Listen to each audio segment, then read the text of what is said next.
A Wall Street prodigy sees his life crumble in a matter of hours. Amidst ruins and unexpected second chances, he discovers that true value is not in the numbers, but in the people who stand by you when everything seems lost. The sun was beginning to rise in Manhattan when Michael Turner was already in his office on the 42nd floor. Through the glass wall, he observed the city waking up while adjusting his Italian silk tie. At 33, Michael was what many called a Wall Street prodigy, smart, relentless, and tireless. On the mahogany desk, 3 monitors displayed charts and numbers that would be incomprehensible to many. But to Michael, they were like a second language. A discreet picture frame showed the only photo he kept of his father, James Turner, a man with a tired expression, looking at the camera with a forced smile. "I'll never be like you," Michael thought, turning the photo face down as he did every morning, an unconscious ritual that served as daily motivation.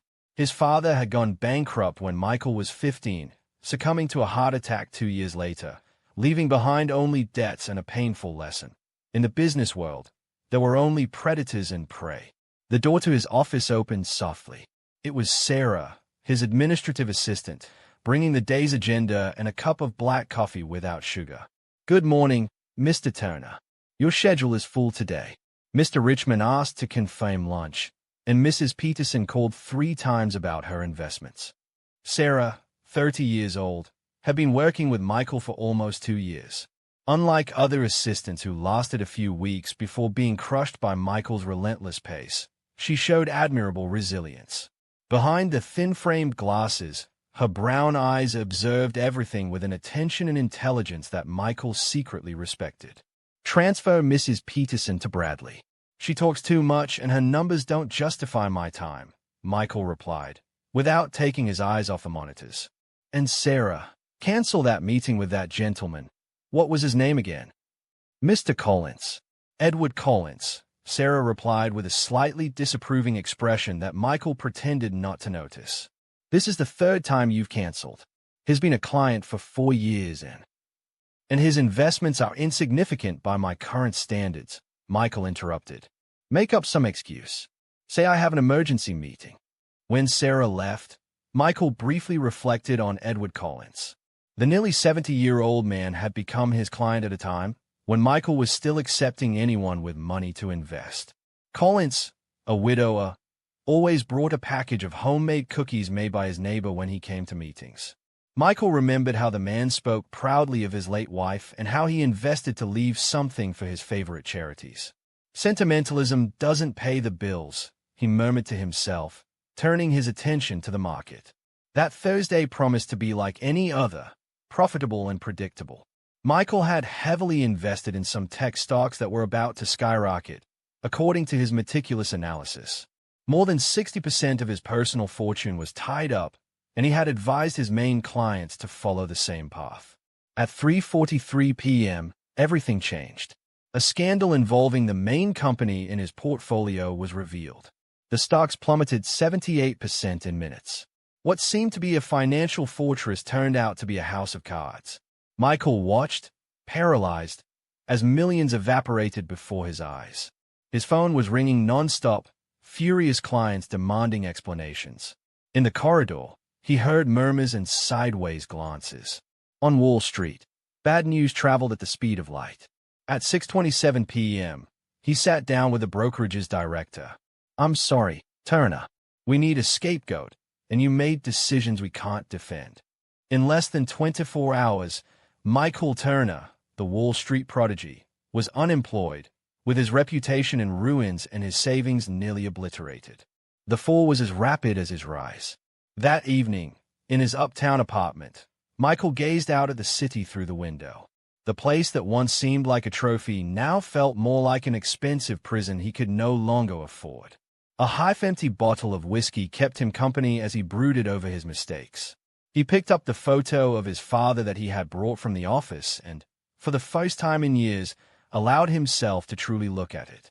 "In the end, I'm just like you, aren't I?" he said to the silent image.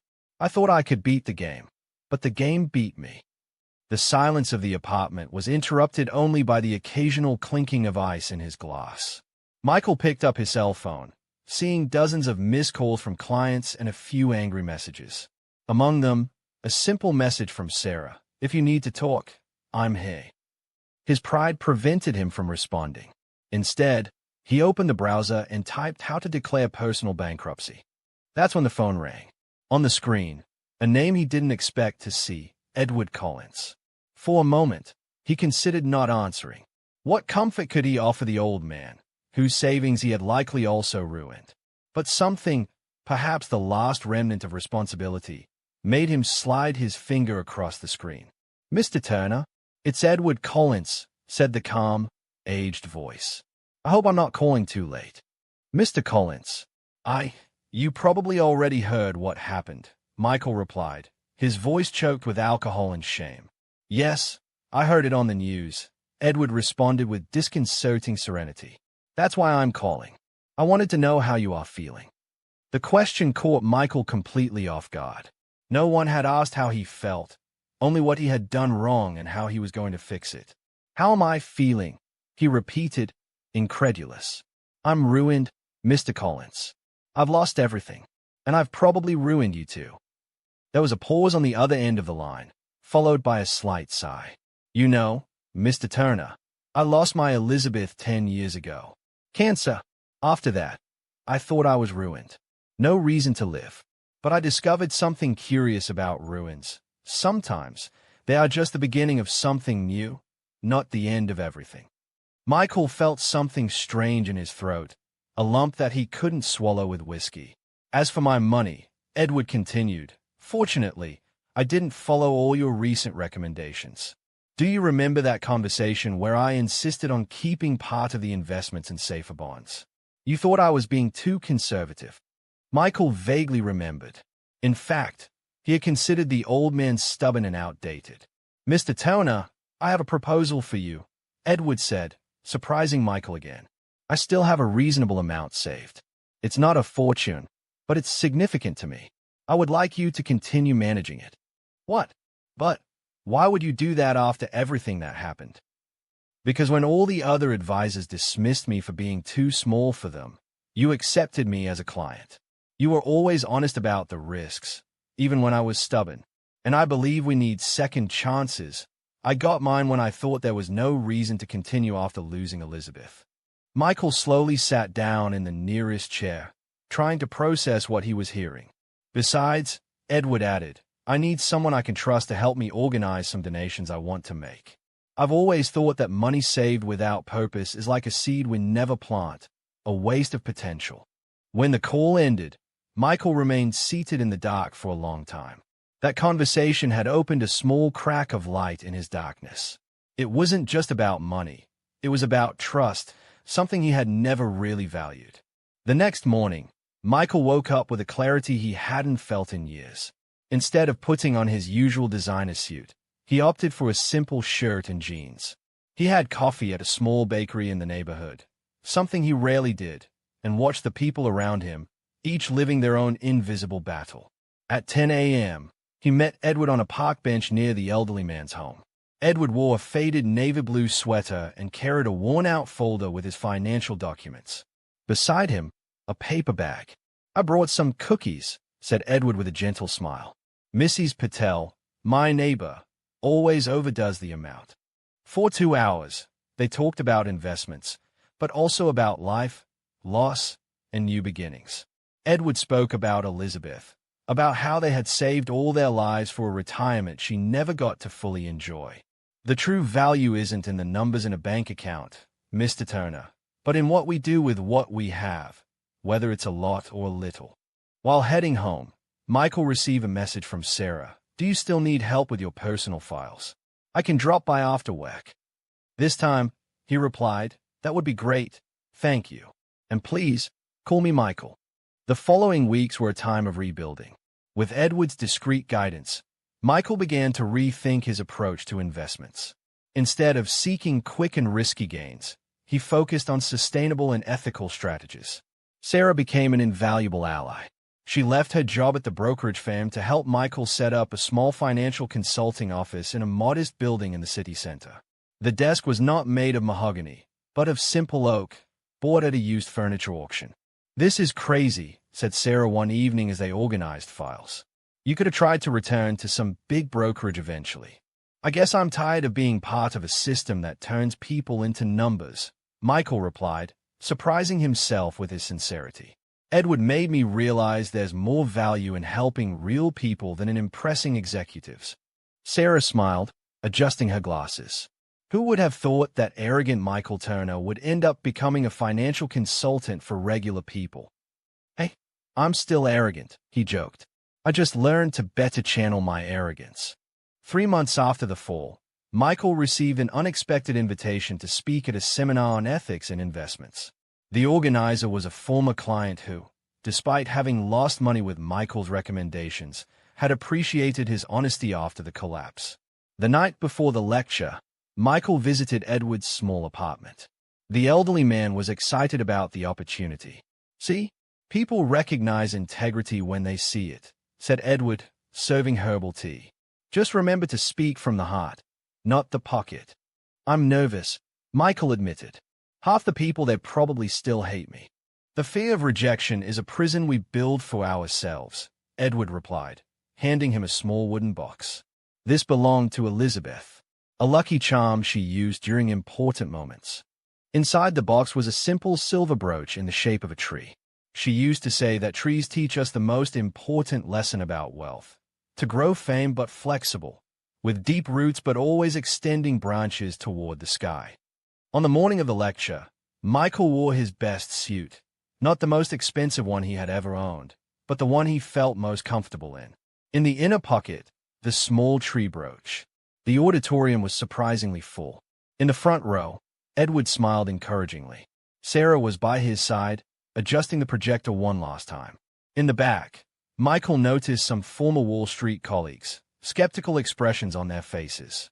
As he stepped onto the stage, Michael felt a strange shiver, not of fear, but of clarity. For a moment, he remembered his father, not the defeated man in the photo, but the father who, in the good times, always said, "Micah boy, true success is being able to look yourself in the mirror every morning without looking away." "Good morning," Michael began, looking at the audience. "My name is Michael Turner, and 6 months ago I was considered one of the most promising traders on Wall Street.